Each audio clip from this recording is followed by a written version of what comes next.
Ibu, bapak dulu pernah meninggalkan salat mulai dari awal balik, mulai dari awal balighah bagi ibu-ibu ya.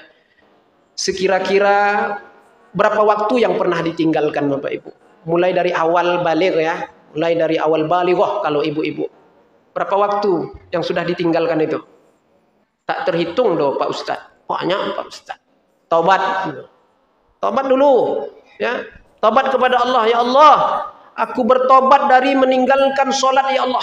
Aku tidak akan mengulanginya lagi ya Allah. Dan aku berniat ya Allah, setiap sholat yang pernah ku tinggalkan dulu-dulu tuh ya Allah, aku niat untuk mengqadanya ya Allah. Tuh dia tuh Bapak Ibu yang dimuliakan Allah. Macam mana pula cara mengqadanya tuh Pak Ustaz? Tidak terhitung tuh Pak Ustaz. Makanya jangan dihitung. Kalau dihitung ya tidak terhitung Bapak Ibu. Banyak kali itu kita meninggalkan sholat tuh. Apalagi subuh. Subuh waktu kita degil-degil dulu kan paling istiqomah tuh kita tinggalkan. Subuh kan istiqomah kita tinggalkan. Ya. Subuh itu yang paling banyak kita tinggalkan tuh Bapak Ibu. Ya. Maka diqadha. Sepakat ulama 4 mazhab di dalam mengqadha salat ini wajib hukumnya. Nah Bapak Ibu, salat yang pernah kita tinggalkan itu mulai dari awal balighah itu wajib diqadha. Enggak main-main. Ya. Saya kan sudah bertobat Pak Ustadz. Tobat itu menghapuskan dosa. Ya, tobat itu menghapuskan dosa fungsinya. Bukan menghapuskan amal ibadah yang diwajibkan oleh Allah.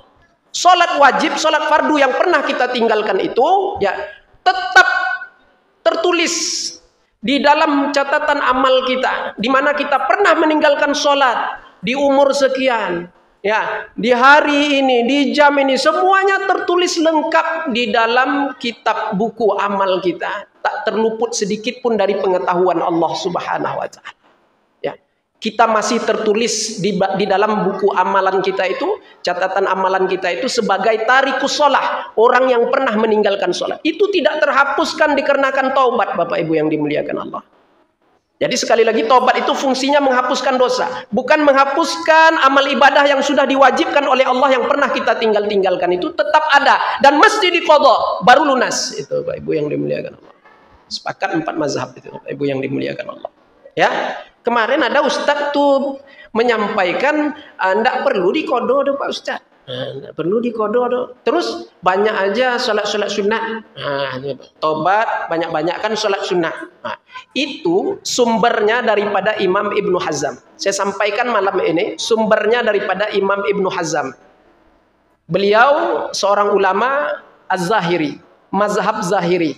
Ya, bukan mazhab Syafi'i, ya, mazhab Az-Zahiri. Di luar 4 mazhab. Beliau adalah ulama, memang ulama, kita akui beliau ulama, tapi ulama di luar 4 mazhab. Yang saya sampaikan kepada ibu, bapak barusan, wajib qadha itu sepakat 4 mazhab. Imam Syafi'i, Maliki, Hambali, Hanafi semua sepakat.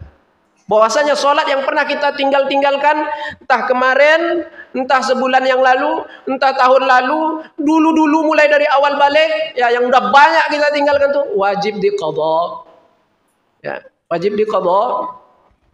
Bapak Ibu yang dimuliakan Allah Subhanahu wa taala. Ini kadang orang kita Bapak Ibu bangun subuh jam 8 umpamanya, kelewatan ya, malam nonton sinetron Indosiar.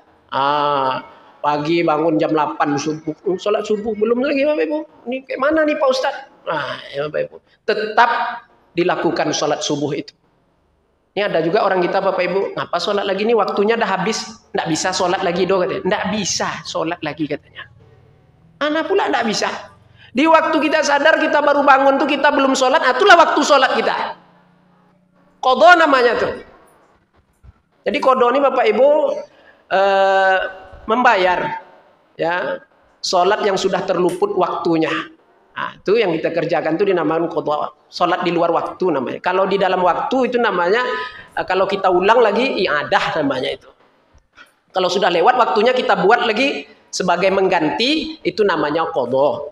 Nah, Bapak Ibu yang dimuliakan Allah Subhanahu wa taala. Caranya Pak Ustadz, tobat dulu, jangan Bapak Ibu terbebankan pula dengan kata-kata qadha itu. Karena kalau bicara bab qadha nih orang mulai berkerut kening ya Pak Ibu. Apa pengajian Pak Ustadz nih qadha nih. Ya qadha enggak katanya kan. Bapak Ibu yang dimuliakan, ada ya model itu Bapak Ibu. Nah, Jadi Bapak Ibu jangan dipikirkan, jangan dihitung-hitung, tidak perlu. Cukup tobat kepada Allah, betul-betul menyesal di dalam hati. Dulu-dulu kita pernah meninggalkan sholat, karena meninggalkan sholat itu dosa besar, minal kabair, dosa besar. Satu waktu meninggalkan sholat, faqad kafar, sungguh dia telah kafir, kata Rasulullah Sallallahu Alaihi Wasallam. Berapa waktu yang sudah banyak kita tinggalkan dengan sengaja, melengah-lengahkannya sehingga terluput waktunya. Tidak juga kita kerjakan. Berapa banyak, tak terhitung. Maka taubat, menyesal di dalam hati, dan niat di dalam hati untuk mengqadanya. Kalau mati kita malam nih Bapak Ibu, Allah lunaskan hutang piutang kita semuanya. Ya, hutang piutang sholat ya, bukan hutang piutang sama tetangga sebelah. Itu tidak lunas tuh, ya Bapak Ibu. Jadi kalau kita sudah tobat dan niat mengqadha Bapak Ibu, meninggal kita malamnya, dilunaskanlah hutang-hutang yang mana kita dulu pernah meninggalkan sholat. Lunas. Tapi kalau Allah kasih umur panjang, maka bayarlah, nyicil. Dicicil, diqadha. Ya. Jangan mobil Avanza, Fortuner itu aja yang dikredit, dicicil Bapak Ibu. Sholat yang pernah kita tinggalkan tuh cicil juga itu. Diqadha, dibayar. Sholat itu lebih mahal lagi daripada Fortuner itu Bapak Ibu. Sholat itu lebih mahal daripada Pajero itu lagi. Ya, kita sibuk menyicil kendaraan gitu. Sholat tuh yang ditinggalkan kok tidak dicicil tuh. Bayar tuh hutang kepada Allah.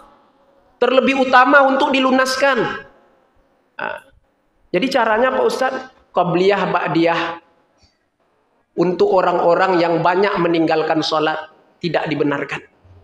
Sekali lagi, sholat sunat qabliyah ba'diyah bagi mereka yang dulu-dulu banyak meninggalkan sholat, maka tidak dibenarkan untuk melakukannya. Jadi tinggalkan dulu ba'diyah qabliyah itu. Terus gimana Pak Ustadz? Ganti niatnya dengan mengqadha sholat. Maka dia telah mengqadha sholatnya, lunas hutangnya, dan dapat pahala sunat qabliyah ba'diyah. Dah Bapak Ibu, umpamanya sebelum subuh nanti Bapak Ibu qadha sholat subuh. Ya, sama seperti sholat subuh biasa, pakai kunut, sama, ya, tidak ada bedanya. Tapi niatnya berbeda. Sengaja aku sholat fardu subuh 2 rakaat, qadhaan, mengqadha karena Allah Taala. Tetap 2 rakaat, jangan dibuat 1 rakaat pula. Ya, tidak boleh dikosor-kosor, tetap 2 rakaat. Nah, kemudian Bapak Ibu yang dimuliakan Allah Subhanahu Wa Taala. Dan waktu qadha ini tidak ada batas atau tidak ada waktu-waktu larangan, bebas. Bapak Ibu tidak ada kerja, luang waktu, silahkan qadha salatnya. Ya, malam bangun, ganti tahajud. Tahajud tidak usah lagi Bapak Ibu, salat sunat tahajud itu tinggalkan aja dulu. Kalau memang dulu banyak meninggalkan salat yang fardu, ya, tinggalkan salat sunat tahajud itu, ganti dengan qadha zuhur, qadha subuh, qadha asar, maka sudah dapat di situ pahala tahajud. Dah, buat 1 dapat 2. Bapak Ibu, buat 1 dapat 2. Nanti zuhur ya, besok zuhurnya sebelum zuhur qadha zuhur 4 rakaat. Sengaja aku salat fardu zuhur 4 rakaat mengqadha karena Allah Taala. Ya. Sunat tidak perlu Pak Ustaz, tidak perlu sunat qabliyah itu. Sudah dapat pahala sunat qabliyah di situ, gratis, itu kata para ulama kita. Karena keutamaan yang qadha itu di atas sekalian yang sunnah. Ya Bapak Ibu, nilai perintah Allah yang fardu, yang wajib itu di atas sekalian perintah-perintah yang sunnah.